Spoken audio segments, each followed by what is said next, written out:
like I was handing them a sex toy or something. I kept reminding myself how much money and publicity I could finagle out of the weed and seed employee picnic. Outside of Texas, folks may not think of lawn care as a big deal or a company picnic as a society affair, but the residents of Dalliance, Texas, take their grass seriously, and they're fighting a never-ending battle with nature to keep it green and free of nutgrass and fire ants. And while Wayne may have been a crap husband, he was a savvy businessman. He'd turned Wayne's weed and seed into the CNN of Dalliance. The distinctive lime green trucks were always plastered with birthday and anniversary wishes, announcements about the latest Rotary event, and admonishments to support the troops and get right with Jesus.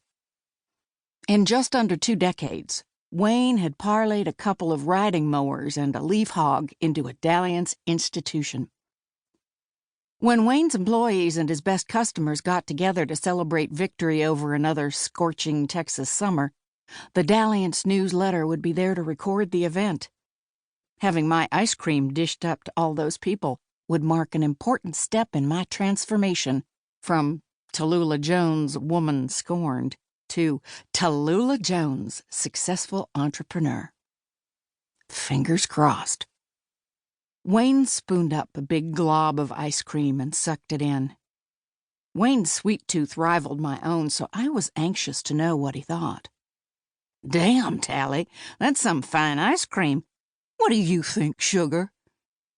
I almost responded. After all, I'd been Wayne's sugar for most of my adult life. But I caught myself just in time as Wayne handed the spoon to Brittany. She dipped the tip of the spoon into the ice cream and held it to her lips. She shuddered. "Ooh, it's way too rich for me." Wayne rolled his eyes. "Oh, geez, Brett, lighten up and have just a bite." Brittany thinned her glossy lips and narrowed her deep blue eyes. In a heartbeat, the curvy co-ed went from looking like butter wouldn't melt in her mouth to looking meaner than a skillet full of rattlesnakes. I dang near got whiplash watching the transformation. "I would think you'd be happy if I didn't pig out on ice cream, Wayne. I mean, you don't want me to get fat, do you?" Whoa! Low blow. Behind me, I heard the synchronized gasps of Alice, Kyle, and Bree. Apparently, I was going to have to learn to count to 12 with Miss Fancy Britches, Brittany. Wayne had the good grace to look abashed. He clicked his tongue against his teeth. "Dang it, Britt, don't be a sore winner." Winner? Winner? I couldn't count high enough to let that one slide. "Lord Almighty, Wayne, do you really think you're some kind of prize? I hate to bust your bubble, but I watched your BVDs for over 15 years, and you ain't a prize." That drew muffled snorts of laughter from the peanut gallery. Needless to say, Wayne was not amused. He flushed a shade of red I've only ever seen on baboon butts and the faces of self-important middle-aged men. A sort of pre-coronary crimson. "Now, damn it, Tally." "Oh, hush, Wayne," Brittany snapped. "You had that coming." Wayne's lips thinned, and a vein in his temple popped out.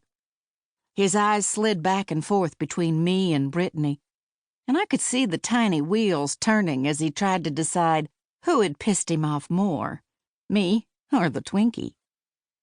I wanted to kick myself. With every pulse of that vein in Wayne's forehead, I saw my chances of catering the weed and seed picnic growing smaller. Thankfully, Wayne decided the Twinkie was the larger thorn in his side. "Jesus, Brett," he growled, "you forget who butters your bread, little girl?" Brittany stroked the pendant at her throat, a delicate gold trio of Greek letters stacked one atop the other, before tucking her arm through his and leaning toward him. She tipped her head down and looked up through mile-long lashes. I'd seen this dance 100 times, done this dance 100 times. The ego stroking.